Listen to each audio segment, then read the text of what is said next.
pledge allegiance.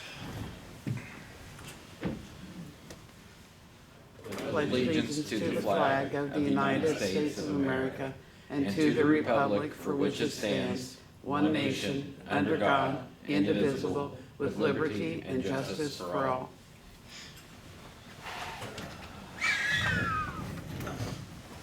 Today is Thursday, November 7th, the time being a little past 7 p.m. This meeting of the City of Greensburg Redevelopment Commission is called to order. At this time, please silence all electronic devices, and we will have a roll call. Dr. David Weigel. Darren Burkhart. Here. Ken Dornick. Present. Mark Cluster-Kemper. Here. Darrell Poling. Mark Bauer. Here. Thank you. Next on is the approval of the October 3rd regular meeting. Are there any corrections to the minutes? Hearing none, they will stand as approved as presented. We move on to old business. Zach, you're up. Evening, members. Ironman Apartment Complex, we are working through their EDA, hoping to get that to them soon for their review. They are working with the Wheatley Group on their tax credits from the state, and everybody's moving forward on their part of the project. Hopefully getting something moving here soon on finalizing all the paperwork. I haven't touched base with them on schedule in a while. Their last schedule was looking to break ground in late spring, so. Yeah, I looked at that schedule the other day, and it looked like that.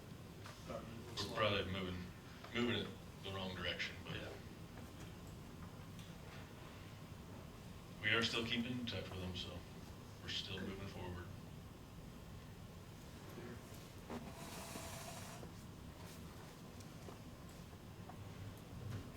Next, Liberty Lakes.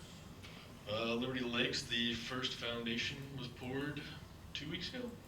So there's house going out there. Beacon Builders is doing that house.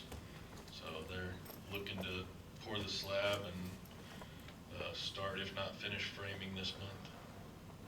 Will that be used as a model? Kind of, yeah. They're not looking to get it sold anytime soon. Just kind of getting interest. Not that it takes any interest to build out there. There's plenty of people interested in going out there, but just as kind of a giant billboard for them of, hey, there's a bunch of houses back here. Does that start the clock on our 20 years, or when did the clock start for? I think it's already started. Is it? Started, yeah. Okay. When the debt was incurred. When that was included, yeah. So Okay, since we've all right. been- I wasn't sure if it was the first house or. Nah, I think so. They're working with the county right now on getting the secondary plat approval. Once the secondary plat gets approved, that kicks off more houses to be able to get built out there, so. The weather sure favored them this year. It did.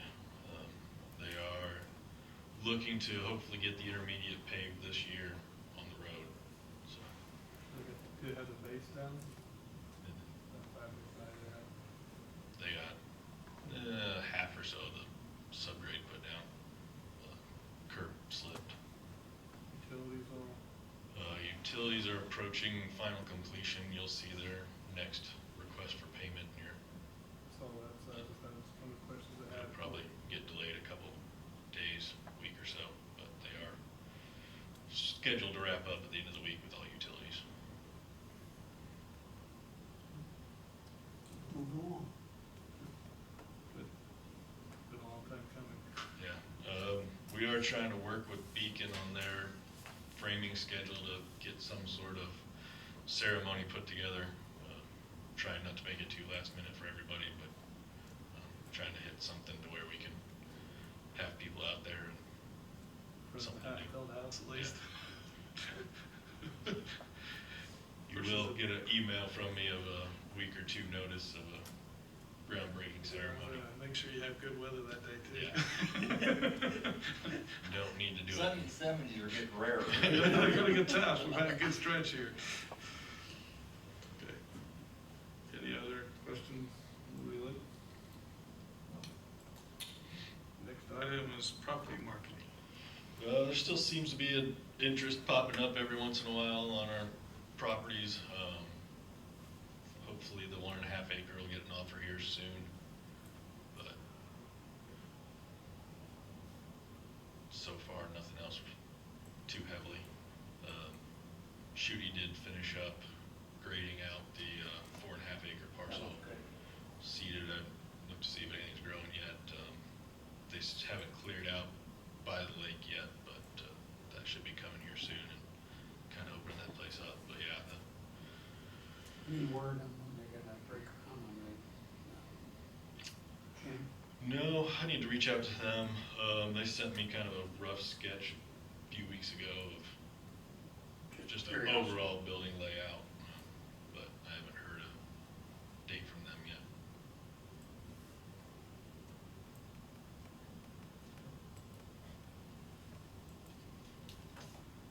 Okay, that's all for the old business. Move on to new business. Ready? Good evening, everyone. My name is Brady Rogers. I'm here with Reedy Financial Group. I did hand out a packet here. I have 3 different things to go over with you guys tonight. Looks like we have the TIF impact update. This is one of the reporting requirements that we have each year. We'll go ahead and start with this one. So on the first page here, this just kind of goes over all of the different reporting requirements that need to be done. Green check marks are ones we've already completed. You'll see there's a new one listed this year, which is prior to December 1st, a spending plan must be prepared for the following calendar year. We're going to do that right after I finish with the TIF impact. So we're going to knock out the last 2 of you guys' reporting requirements for the year tonight. Next slide here. This is just details about the allocation areas. You have the list of the allocation areas that you guys have, when they were created, their expiration date, and the 2024 incremental values. And then at the bottom there, you see the total for all of them. Next slide. This is just a graph that kind of explains how TIF works. Don't really need to go too in depth into this, just wanted to provide it for you guys in case you need to reference it for anything. But it is kind of helpful to have just in case you need it. Next slide here, this is the financial position. So this is the SR3 Corridor Allocation Area Fund. This just shows the beginning year balance. It shows the projected revenues, projected expenditures, and projected year-end balance of that fund. And we'll go into a little more details of the fund in a few minutes. I have a whole financial plan that we're going to go through as well. Next slide here, this is the potential future projects. So this has got a list of some of the ongoing projects you guys are currently working on, as well as future plans. It sounds like the Liberty Lakes should be moved over to the ongoing project. Sounds like it's got some progress being made, so I'll make sure to update that on our end here. But this is just kind of a list of the projects you guys are currently working on. And then to the TIF impact question. So basically what we're doing today is we're going to discuss kind of what the property tax collection would be like had the TIF not ever been created. So it's going to just be a hypothetical, whereas we look at everything as all of the projects have still come in, just there was no TIF. And so we're going to kind of see how that would have impacted the property tax collection. So on the next chart here, we have a list of all the overlapping units. You can see the circuit breaker impact listed, as well as the rate-driven funds impact, and then the total percent. We also have the budget listed on here, and then the impact is total budget. So some of these numbers seem kind of large, but then when you compare them to the total overall budget, you'll notice that most of them are 1% or less. But what this chart here is showing is it's showing that the total revenues without the TIF that would have been collected, so if everything had happened, there was just no TIF, total revenues that would have been collected were $455,154. The total TIF revenue collection for this year is $1,334,132. or $132, which means that because of the TIF, an additional $878,978 were brought in, or a TIF margin of 0.66. And what the TIF margin means is for every dollar brought in, 66 cents of that was due to the TIF. Any questions on this page? Is that a good number, average? I would say that's about, maybe above average. I would say above average. Some other ones, I know that I was working with Cole, who I work with, and we were discussing one of his clients, and they were at 48%, or 48 cents, I'm sorry. So 66 cents is pretty good. How do you arrive at the total revenues without TIF? How's that number calculated?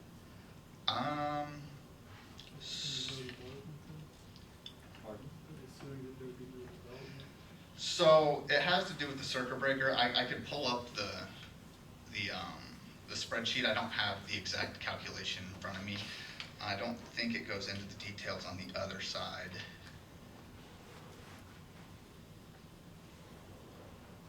But yeah, it has to do with the circuit breaker impact, and essentially with circuit breaker, it's being spread out across all the overlapping units. And so what it's looking at is if there was no TIF, then the taxes would only be able to grow up to 4%. And so because of that, I believe that works into the calculation. I can get more details and get back with you on that. I don't have the exact calculation in front of me though. The next page on the slide, this basically explains everything that we just discussed. It's just kind of separated out a little bit differently. So you can see the TIF margins listed there at the 66 cents. TIF revenues to be collected in 2024 is the $1,334,132. 878 of that collected due to the utilization of TIF, and without the TIF, only the $455,154 would have been received. Any other questions about the TIF impact? All right. So from there, I'm going to go ahead and go on to the next reporting requirement, which is the new one for this year. It is the TIF spending plan. So what this is this is essentially if you turn to page 2, Exhibit A here, this is just showing conservative numbers for what we anticipate spending in 2025. We did raise these numbers a little bit due to the fact that we have to submit this all to DLGF, and if we were to spend more than anything that we have listed, we have to go back in and resubmit an amended copy of the spending plan. Well, we could do that if we needed. Absolutely, yeah. So if something comes up and we need to spend more money, we can absolutely amend the spending plan and resend it. And there's details about that in this packet. I think it's in the back here on it might be the very last page actually. There's a portion that discusses if we need to resubmit the spending plan. It tells us how to label everything, and it explains how to do the amendment for that. And then also, so on page 3 and on here, these all go with the Exhibit A. So like, for example, on A, we have debt payments listed, and then below we list the debt payments that you guys are obligated to. The rest of these, we don't have to list anything specific, so they just have kind of definitions following them as far as explaining what A, B, C, D, E, F, G, and all those are. I believe that is really all that we need to go over on this. We do have a resolution that we do have to pass, which I did also provide to everybody. And this is just basically approving the TIF spending plan for 2025. And like I said, if something comes up and we need to make any adjustments or changes, that is something that we are able to do. It's just we had to get this submitted before December 1st.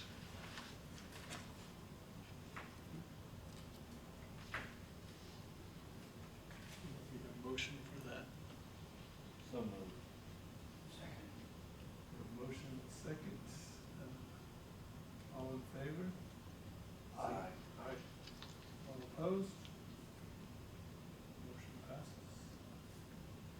Perfect. And then last thing, we just have the financial update. So this is just gonna kind of go over your financial plan, which a lot of this we've already kind of discussed, but, so page 2 is just your table of contents. Page 3, this is where we keep track of the commissioners and officers that we have. We have to have this information for the April report annually, so that's where we track all of this. We have the overlapping units listed on this page, as well as your TIF allocation areas. It also lists the expansions, if there's an expansion, as well as tell when base assessment date and expiration date for all of the allocation areas is on this page. Next page, this is going to be our monthly cash balance. So what this does is it shows the beginning cash balance in January of 2024, and it shows all the revenues, capital outlays, debt payments, and any other services and charges each month. And so if you see the green highlight is the most recently updated month, but this is just the way that we track everything, and then November and December are just projections for the remainder of the year. And then we also have 2025 projected below that as well. Any questions on that page?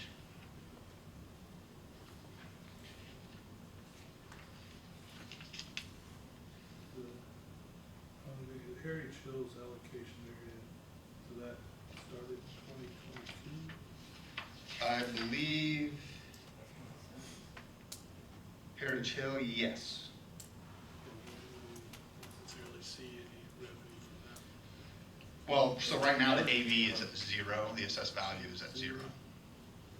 So once the assessed value starts to grow, that's when we'll start seeing revenue. Yeah, not one page showed $7 is the amount of it. Yeah, or is it, yeah, one of them, $7. Heritage Hills was $7. So the same as zero. Yeah, and then the other one is the 0, Right. yeah. So yeah, we'll get to it in a second, but I think that one's projected at 17 cents of revenue for the year, off that $7, Just a so. projection, but I'm not sure it's based. On page, on page 5 here, this is basically the same information that's on the previous page. However, this one's separated out a little bit more so you can kind of see where the funds are going. So revenues, it's showing the TIF revenue collections, and it's also showing in the interest or miscellaneous revenues that are collected. We also show the previous 2 years, we have the projected this year, the current this year, and then projected out 2 years as well. So why are the capital outlays so much more significant for 2025? Well, it looks like we have the downtown apartment project is going up, and that looks like we're projecting $750,000. Okay. Transportation improvement, we have $500,000. I see it now, yeah. Yeah, Okay. so the one on the right there kind of shows what we're expecting as far as those projections go. But then, yeah, so if you look off to the left, capital outlays, those are the different projects that we have either currently or previous. If it's within the last 2 years, we leave them on there just for tracking purposes so we can look back and see where the money was being spent. Below there, you see the debt payments. Those are listed, and we have another page that we also kind of go over the debt as well. But that shows what we are projected out to pay or have paid. And then below, you can see the total spending that we've got projected, as well as what it is currently, and then any surplus or deficit that we have.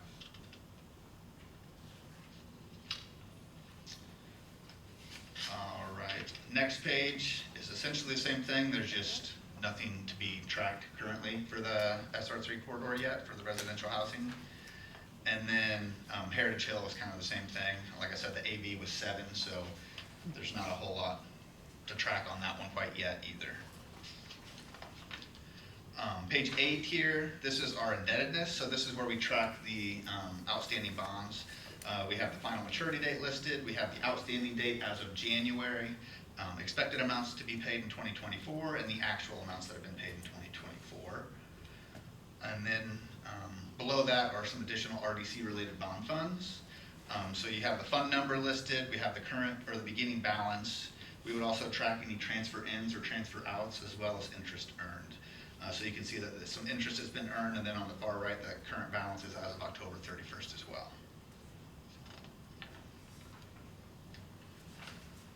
That one bond expires next year? Mhm. Yeah. make a full payment in January, partial in July, and for July, and we're out. Yep. And then the only other thing I need is, like when we're all wrapped up here, if I could just get a copy of this filled out and signed by everyone that's here. That way I can get everything uploaded to DLGF for us. You need a resolution number. Yes, it will. And if it has to wait till tomorrow, or I'm not sure. We don't know if they have to, okay, they'd have to wait till tomorrow. That's fine, I can get that just in email is fine. Do you guys have any other questions for me? All right, thank you. This would be the official one we signed. That's the official.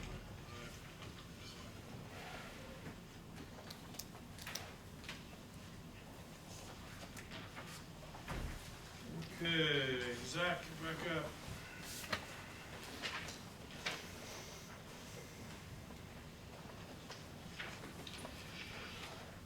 To kind of follow up on Brady's whole topic of discussion, the mayor and I and Amy have kind of started to put together, say, a capital spending plan for the RDC.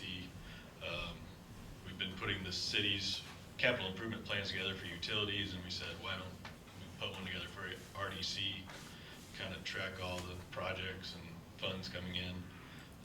So that has been assembled. It's still very much a work in progress. It's also a way to plan ahead for any future projects that you all want to look into, any future spending that we might get into, and obviously it feeds Reedy's plans of our yearly spending budget. So that's kind of the whole purpose of that, and just to kind of summarize all the information out there in one spot. See that way. So please let me know if you have any comments. Mark pointed out some errors that I made, so don't be afraid to throw it out there. You guys are also free to edit it if you want to add different things in there or different budgets. Just let me know. Either you can edit it or I can do what you need me to do. But that is a tool for our use going forward, and it'll be a live document that'll keep getting updated as we go. Anybody have any questions on that?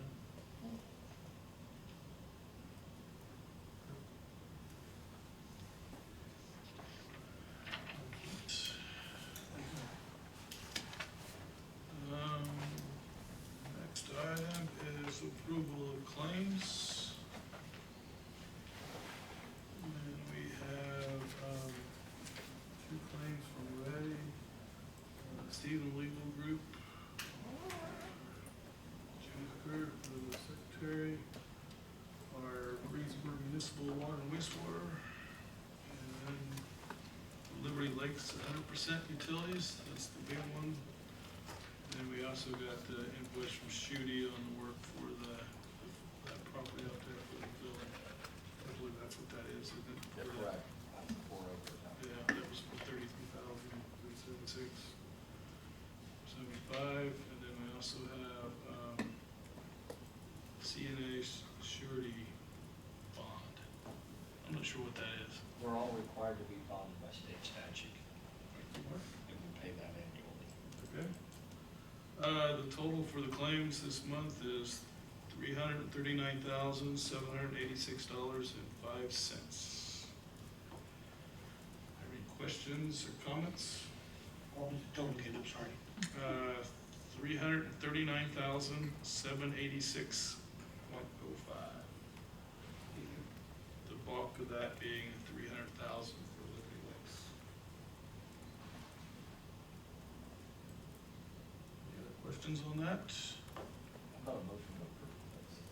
Motion. So made. Second. We have a motion and a second. All in favor, please say aye. Aye. Opposed? It is approved. Okay, is there any questions or comments from any of the board members or the audience? Okay. The next regularly scheduled meeting is Thursday, December 5th, at 7 p.m.